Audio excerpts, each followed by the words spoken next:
now driving from Chile back to Argentina, El Calafate. We are going through a windstorm and the wind is so strong I couldn't keep the car straight. As you can see, the whole vehicle is shaking and I'm only driving 80 kilometers per hour. I'm trying to keep my hands on the steering wheels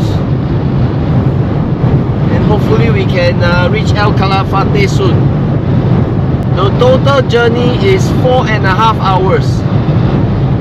And just now when I tried to open the door, I couldn't even close it.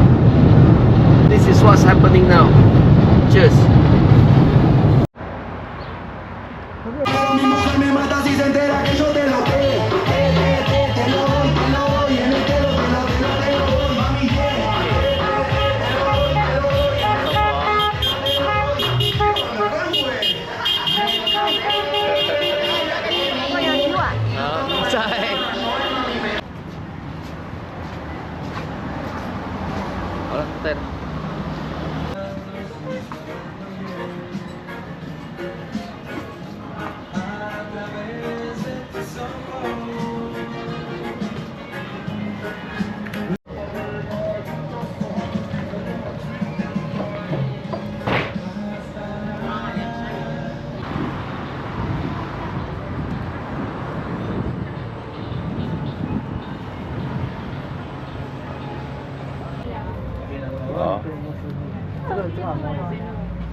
El tiempo de vuelo está estimado en 2 horas.